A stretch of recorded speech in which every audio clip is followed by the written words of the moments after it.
First thing to understand about recruiting agents is agents fear change. Yeah. They don't want to move.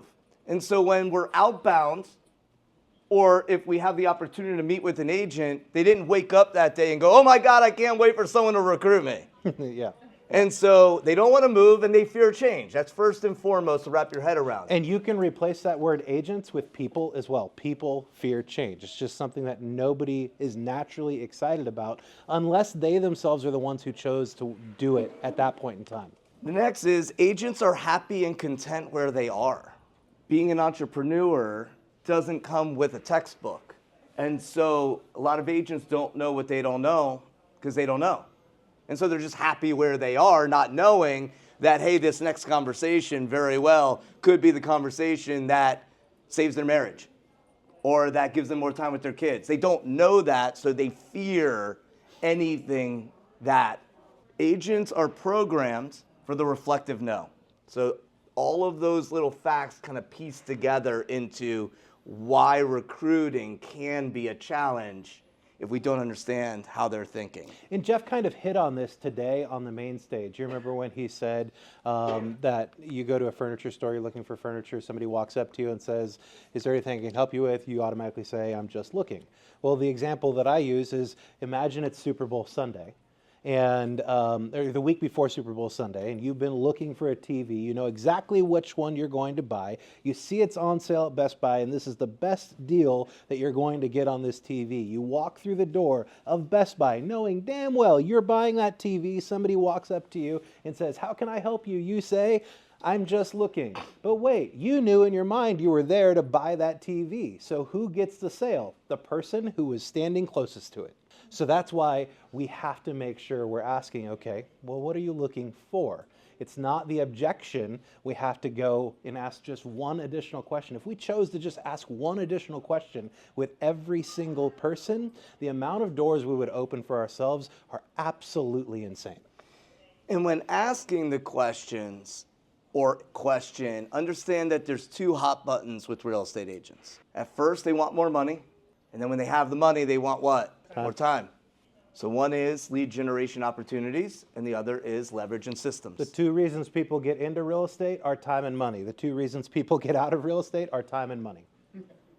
If they don't master the time piece, they'll never have the money, which is why they'll leave the business because they didn't have any money, and now they'll have all the time in the world just to do something else. Agents fear working harder. What do you mean by that, Lee? Well, I get in trouble sometimes saying this, but when I say it, it might make sense. Real estate agents are the misfits of society. They don't want to work in the real world. They don't want to work a 9 to 5. They want to do as little as possible and make the most amount of money. Yes or yes? Yeah. And so when you say, hey, look, if you meet with me, I can help you make more money. They go, oh, whoa. I don't want to work harder. And yet they don't understand that systems might help them make more money without, or there might be a little tweak that we have the opportunity to just, they don't have to do this, you just have to do that.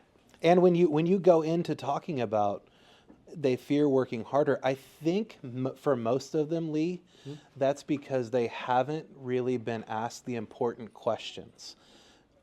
Unfortunately, there's so many brokerages out there. And let me rephrase this. There's so many leaders of brokerages out there who are going to have appointments with people that they have gotten to agree with them to have a recruiting appointment with. And they do just that. They throw up their company all over those people. It becomes a sales pitch. If you want to master the art of recruiting, you master the art of questions. You should be asking as many questions of that person as you possibly can to get to know who they are and what's really important to them. I mean, we have on all of our merchandise for Glover U, Live Unreal. What in the world does that unreal life look like to that person that's sitting there?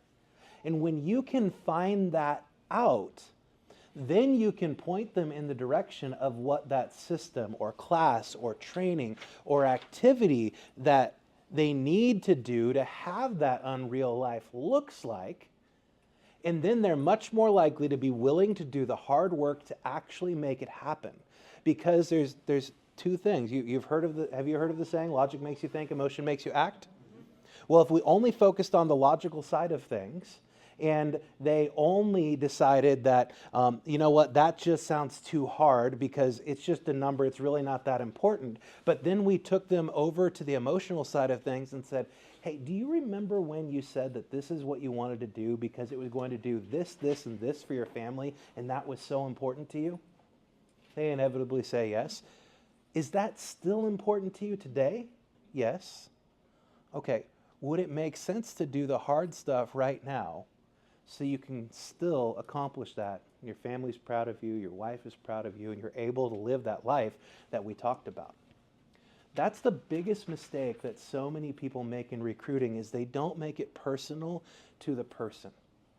In a true recruiting appointment, they will ask you questions about your company after they've already committed to joining your company because you've made such a strong connection with them and they see you as the person who's going to help them change their life. That's why asking questions is so important and going deeper and not just taking that first response of, I'm just looking. Let's think of the sport baseball. We get to first base. First base, let's just have a conversation. Make sure you think about actual baseball, not the bases in dating. Yeah, I was gonna do something witty there, but I knew that he would come up behind me on going there. And yes, yet either one works because the first one is we're just trying to have a conversation. Let's just have a conversation, right? We're not going intense here. Let's just have a conversation. Yeah. So then second base would be, let's do a deep dive, a needs analysis. An analysis of your needs. 100% question-based, just like a listing presentation. Every question has a reason why we're asking it, and it's simply so that we can understand what their gaps are, where they are versus where they want to go, whether it's more time, whether it's more money, and what that gap costs them. More time, family, pain, soccer games, that sort of stuff. And then more money, well, how much debt, IRS, that sort of stuff. Now, without what Scott shared with at the start, which is building rapport, understanding who they are, no one's dropping their guard on all of this deep, deep stuff. So understanding the psychology of why we're asking certain questions and needs analysis allows them to drop their guard versus you just reading from a paper and it being an interrogation. Does that make sense? That's the vital part here. Because if you're interrogating, the wall stays up and we can't get to where we need to go in base 2. You got to keep in mind that those questions are written in such a way that they use neuro-linguistic programming to help open the door a little bit by a little bit by a little bit. So it's important to trust the process in asking those questions and not just skip around from question to question on it, because if you start skipping around on it, you might miss an opportunity to open a really important door.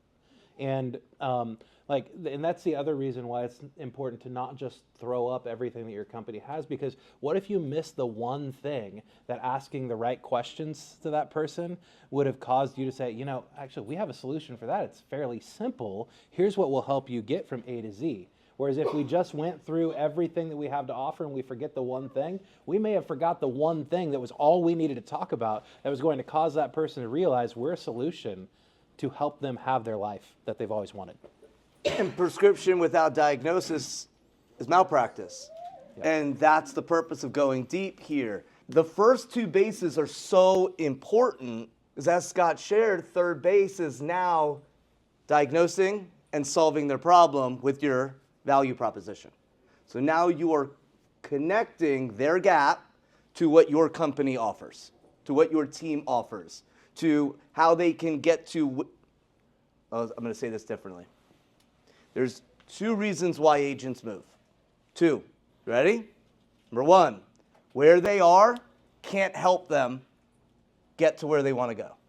That's reason number 1. Where they are cannot help them get to where they want to go.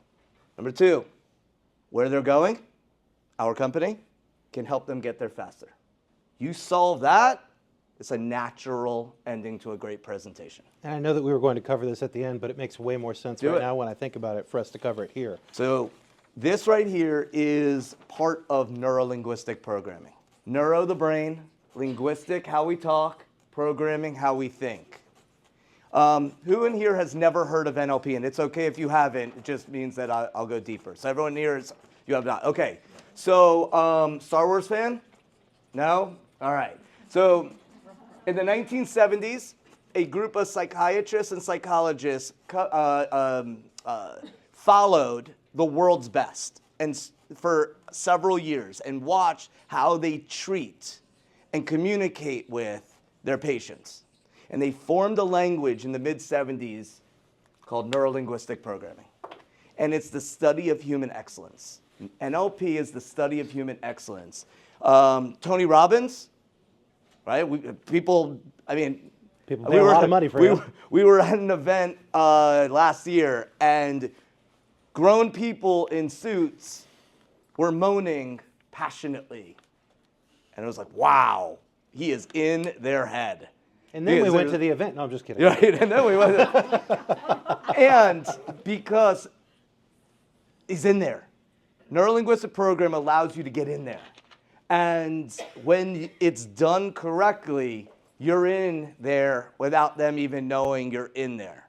And I asked the Star Wars because in the first Star Wars, the very first one in 1978, there's a line where Obi-Wan Kenobi and Luke Skywalker are in the Speedwalker, and they're going into one of the cities, and the stormtroopers walk up, and he says, "These are not the droids you're looking for."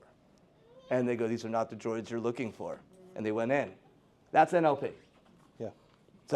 So the model that I'm going to take you through right here is it's a coaching model, yet it's one that we as leaders and owners of brokerages and teams should master, especially on the recruiting and development of our people side. It's called the 4 quadrants, and here's what it is. It's a positive present. The question is simple. What's going really well for you right now? And then we have a little bit of a conversation around that. And then we ask them, okay, if there was something in your business that needed to change that you would say is not really going all that well for you right now, what would that be?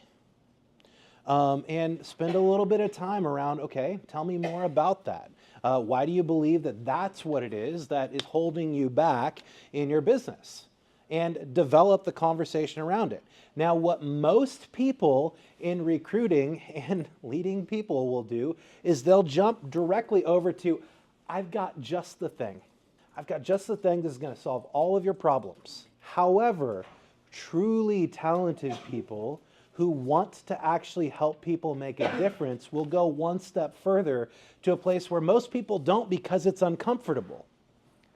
And what's uncomfortable about it is you're going to have a really, really intense conversation with this person after they've just told you what's not going well. Then we take them to, okay, well, what's that really costing you? What happens if you don't make that change?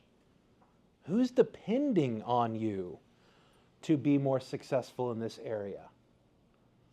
What happens with them if you're not successful in this area? Now, some of you are looking and saying those are really uncomfortable questions, Scott, yet those are the questions that change lives. When we can connect them with the activity that they may not be doing now, with how it impacts their future, we've just taken them from the logical side of what they know they're not doing to the emotional side here, where now they're feeling like, oh my gosh, I'm really missing something. This is really impacting other people around me. I'm not getting to spend the time with my kids or my wife that I could be if I had this piece of leverage in my business, if I spent this time focusing on it. We're not going to be able to take that vacation that I've promised my kids and my wife that we would be taking, or my spouse, or whatever it is. And only then, after you spent some time here, and by the way, this is the part where you need to spend the most time, because you need to truly get them to feel the pain of not taking action. Once you've done that, you're going to understand really clearly what prescription you have for them. This is just going to, this right here, the negative present, that's going to the CVS Minute Clinic. This is an MRI or a CAT scan. I can't remember what the two are, but it's the really in-depth one where you see all the body parts and everything like that. This is where we can say, if I had a solution for you that was able to fix that specific thing that is going to change your business, which will ultimately change how you're showing up for your family, which will ultimately allow you to be that person who you already know you want to be, would it make sense? Inevitably, when we can connect it in that way, what do they say? Of course. All right, well, here's what it is. Here's how we can help you.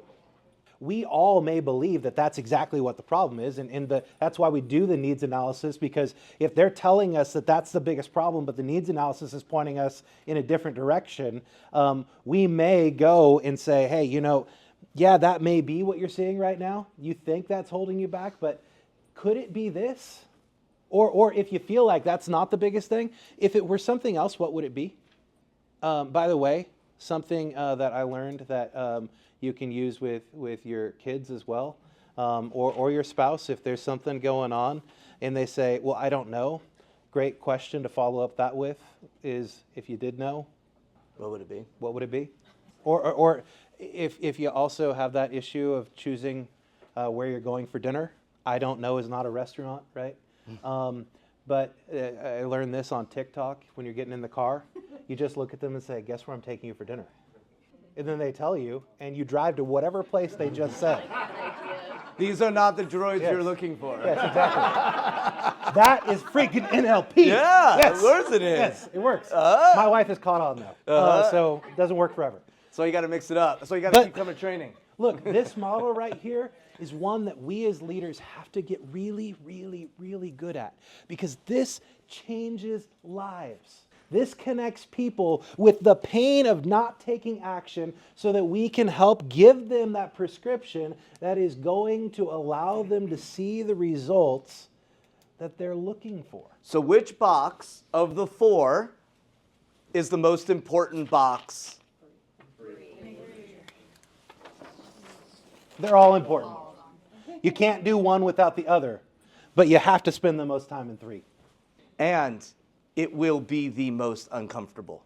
When done comfortably and purposefully, you will see them squirm in the chair. Yeah, and for the They love will of start yeah. to move around in the chair, and you very well will get tears. And for the love of God, do not make this a 5-minute appointment. What's going well? What's not going well? So tell me, what happens if you don't do that? Does your life go to shit?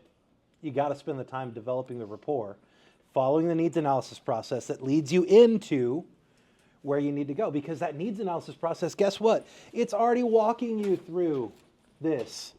It's walking you into this. I mean, the questions that are on there are designed so that you can start figuring out, okay, all right, I hear something's not adding up right here. And when you find that one place that may not be adding up, go deeper there. That could be your indication on the needs analysis. Keep in mind, you don't have to ask every question on the needs analysis. You need to ask the questions that are going to allow you to get to what's not going well, so you can then go here and then here. Follow the process. Yes, which is why the definition of close that we subscribe to at Glover U is a natural ending to a great presentation. Yeah. I mean, when they're squirming and they're emotional, the logical next step is, so if we can work together on that plan, how would things change? I've always said that my responsibility as the leader of my companies is to make at least 2 people cry in a good way every single day. Leads us to, well, we switched the page. This is where training comes in. A world-class training calendar is probably the easiest way to get folks into your world. Why? Because the top teams and the top companies are experiential. And so getting them into your world through value, there's one way. It should be no different with the offices that we're running or the teams that we're running. If we can provide value to them and not be secretive about, hey, I've got this training. and just keep it to our people. I mean, let's share that with everyone. Yeah. One of the greatest things that we do in our offices is a quarterly stats presentation. Every quarter, we pay a statistician to go through all of the numbers in our MLS and give us really detailed breakdowns of what's going on in every price point, in every city, and in both the single family homes, and we're in South Florida, so we have a lot of condos as well. Well, hold that thought. Yeah. Any VIPs in here that at lunch today, the agent that stepped up and asked the question about the expiration, the expireds in our market, that's one of our agents. Yeah. Because statistics is the language of real estate. Yep. Otherwise, you're just making stuff up. Yeah. So we rent out a movie theater every quarter, and we invite as many people as we possibly can to it. We have a ton of our agents that show up to it as well, and we encourage our agents, bring somebody with you who you've done a deal with recently that you think might need some help with stats.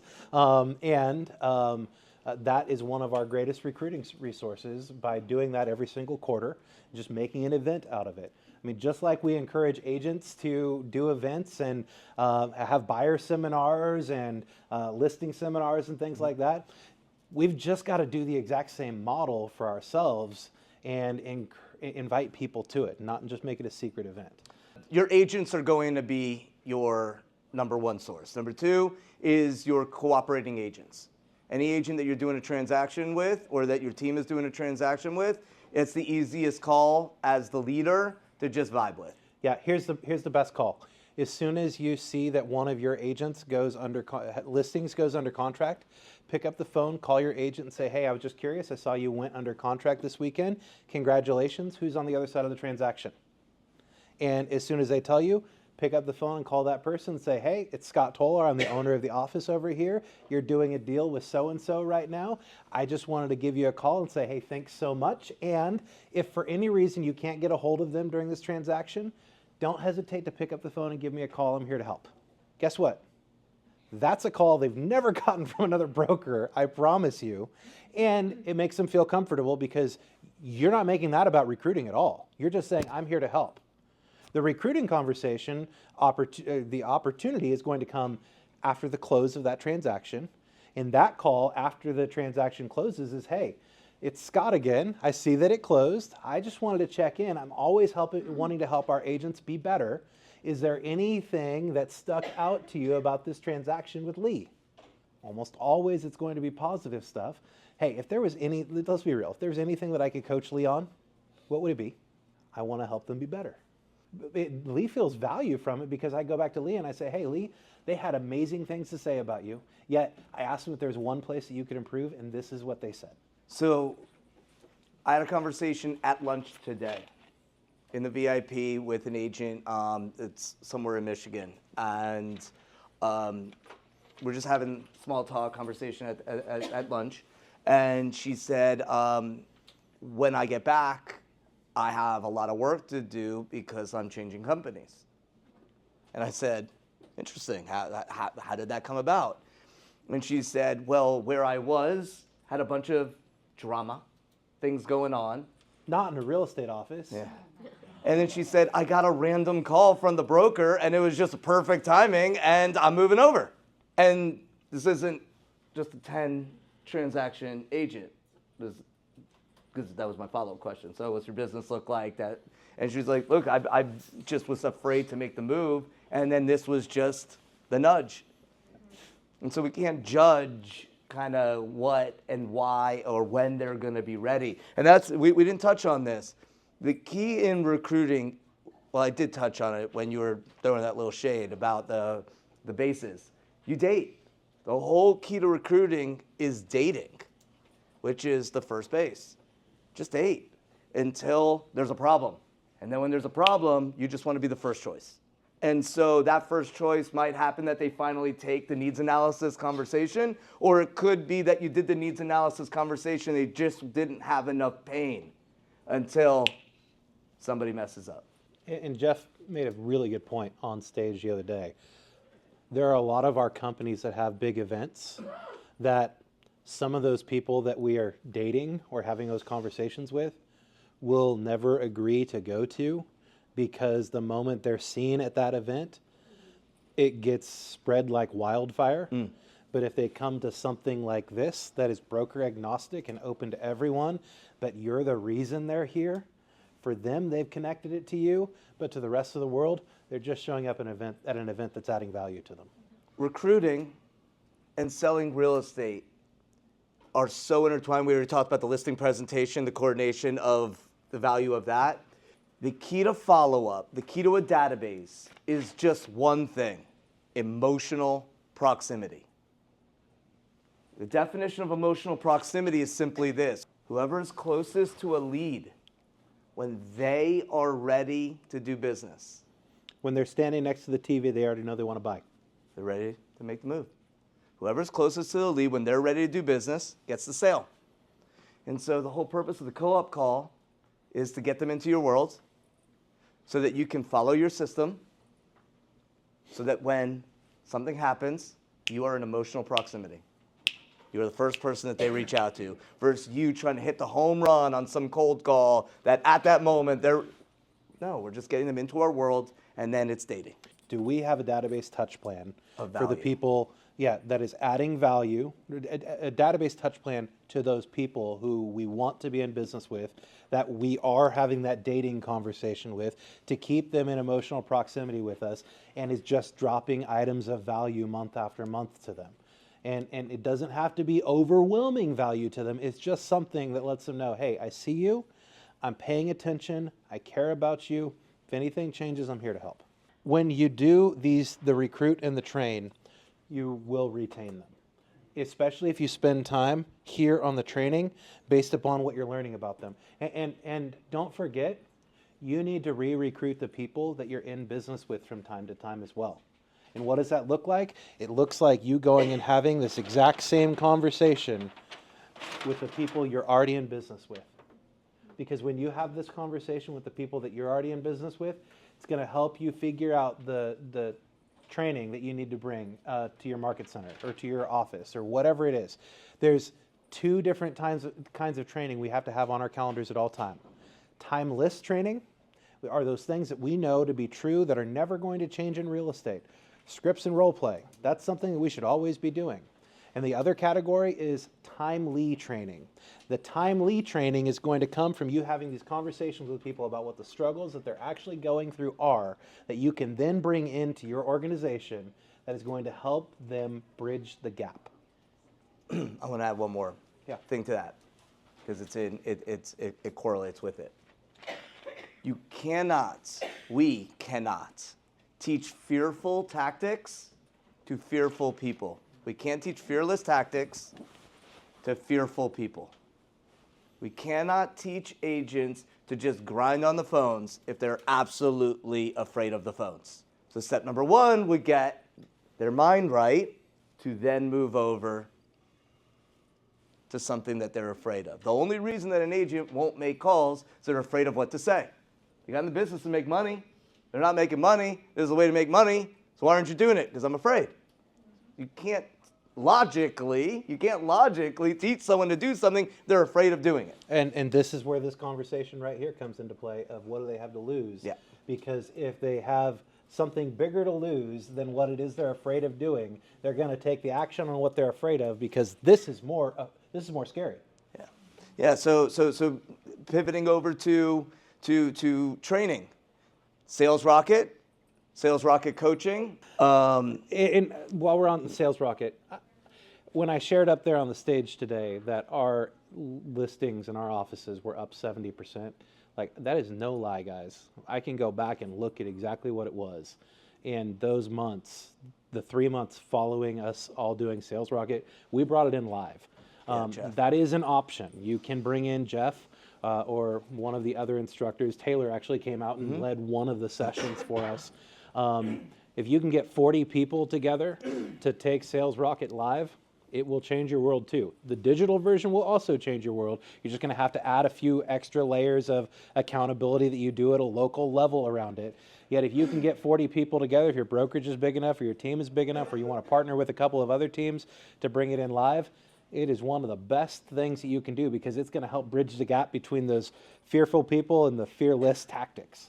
And that is to then bridge that gap, which is why we created Sales Rocket Coaching, was because it's once a week for Sales Rocket Live, and yet the goal is to get the fearless as fast as possible. And so we spend a significant amount of time in the course at the beginning on mindset. Yeah. So we wrote it so that we took the best parts of Sales Rocket and then packed in the mindset so that they can run, so they could close a deal within 90 days.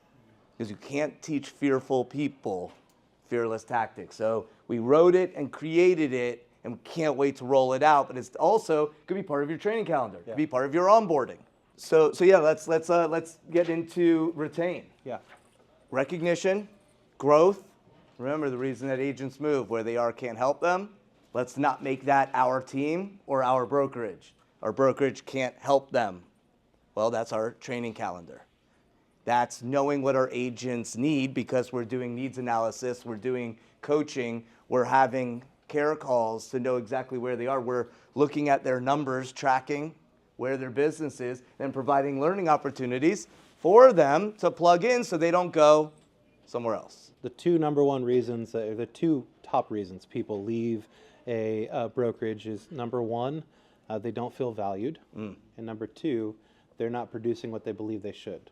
I was surprised that the number one was that they don't feel valued. I would have thought the number one would have been production, but the number one is actually feeling valued by the people that they're in business with, which goes back to the three questions everyone has in their mind. Number one, can you help me? Number two, can I trust you? And number three, do you care about me?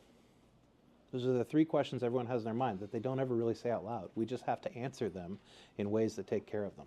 I want you to draw a line left to right, and this is going to solve that right there. Draw a long line left to right and put a dot at the end of the line. Okay, so a straight line As across. Jeff would say, get a new piece of paper. Grab a new sheet of paper. Actually, draw it. So right here, I want you to write whatever your commission check is, your average commission. All right?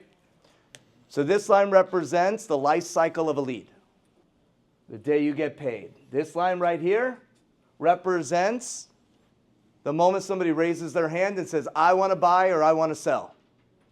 The time period from here to here is, let's say, 7 to 10 weeks. Does that make sense? Yes. The moment somebody says, I want to buy, I want to sell, it's about 7 to 10 weeks until the day we get paid. Let's call that transaction management. This section of time is transaction management, which would mean all the way over here, this section here is called lead generation. And the definition of lead generation is simply one-way communication. One way. One way.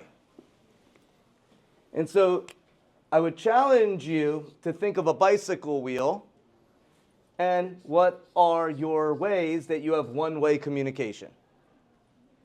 One way. I door knock. Until somebody answers the door, it's one way. I send a bunch of mailers. One way. I cold call. It's one way. Until someone answers the phone. The moment somebody answers the phone, we move it to the second phase, and that's follow-up. Two-way conversation. Two-way conversation. And I shared it earlier. What is the purpose of two-way communication? To create emotional proximity. The purpose of follow-up is to create emotional proximity. Whoever's closest to a person when they are ready to do business gets the sale. Makes no sense to generate leads if you're not going to follow up with them. Does that make sense? Yeah, okay. So, when it comes to any real estate business that's crushing it, let's just use Glover Agency as an example. Can we agree that Glover Agency is crushing lead generation? Yes. They're crushing follow-up. They did a whole segment on their database marketing plan. And the whole purpose of the database marketing plan is to create emotional proximity with as many humans as possible. And transaction management. Everything they do from the moment someone says, I want to do business today, they get paid. But this is the most important part of this. There are 3 things that must be done in the correct order. And when they are not done in the correct order, ready? Number 1, follow a model with systems. A model is simply borrowing the best thinking. Just borrowing the best thinking. I encourage everyone in this room to chase models every day. Y'all are here with Hands that are, right? Because you chase models. Everything that was taught over the last couple of days was models, borrowing the best thinking with systems. And systems are doing the same thing every time for everybody. That's a secret in this business. Do the exact same thing every time. We do it when we brush our teeth. Y'all don't start in a different place in your mouth. You start in the exact same spot. You don't switch legs when you put on your pants. Start with the same leg. Systems do the exact same thing every time. Well, we gave you guys today models in recruiting, models in how to do the 4 quadrants. So there's models for all spokes. How to do hybrid farming. Model for how to door knock. Model for how to do FSBOs expires. Does this make sense? Yep. Cool. I'm going fast because I want to respect your time. And then there's models for follow-up. A 36 touch, a database plan, etc. There are models. And then there's models for transaction management. How you show homes, how you write offers, how you present offers, how you do contract to close for buyers. You with me?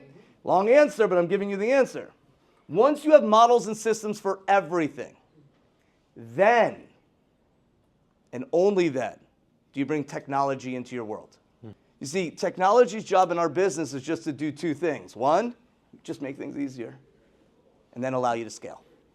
The only place where I would disagree with that is on if you're using technology to create models because you don't have them, and you want to use something like ChatGPT or something like that. That would be a place to start with. Here's what I believe my end in mind is. The model would be the prompts. The model would be the prompts, and then you use the technology to do it easier. Correct. There's no breaking this.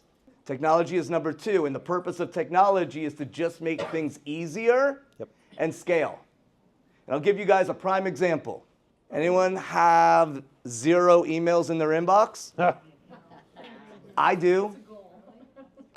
I do. Did you turn your email off? No, because I have a model on how I keep my inbox clean. Anytime I get something that matches a certain folder, it never touches my inbox. Anytime I get something that is junkish, it goes to my junkish folder, and it never touches my inbox. Yet, so we'll meet later. My point here is that the reason your inbox is an absolute disaster is because you put technology before a model. Does that make sense? Okay. That's a good example. Once you have models and systems for your team, you have technology that makes the models and systems easier, then you bring in people. Then you add the buyer's agent. Then you add operations. I want to give you the long answer to that because I don't know what's right for you at that moment. We'd have to dissect where you're at with step 1, models and systems and everything. Because here's the thing. You don't have a model and system, your CRM's a disaster. I'm not, hypothetically. And then you bring a rock star on and they're like, what is this? What is this? Or better yet, you don't have models and systems, and then you bring an assistant on, and they're like, wait, what do I do? And now you're hemorrhaging money because you're wasting hours of operational support. And the other question is, if I brought in different models and systems right now, would I need to even hire people? Or would it allow me to be way more productive, increase my income, allow me to live my unreal life? And then at that point in time, do I want to hire more people? Is this a path I still want to continue? Because I see it happen all the time. People will have this desire to have a big team, yet they haven't got clear on why they want to have a big team or what it actually does for them. And unfortunately, there's a lot of people that end up in financial ruins simply because they wanted something really big without building something really strong first. Sometimes you're going to hire people first, but those are not going to be the people who are going to be in production. They're going to be the people who get your systems and models and things like that put in place. What Lee's walking you through right now is if you want to have that big business, you need to take care of the models and systems. Then you need to take care of the technology or the leads that you have coming in. And then you're going to bring in the people that are going to nurture and take care of that and take it to the next level. You may hire an executive assistant first or something like that, or somebody who's just going to focus on your database to help you get that in place, which would be a model and a system. It's important to remember that people can also be a model and a system that you bring into your business.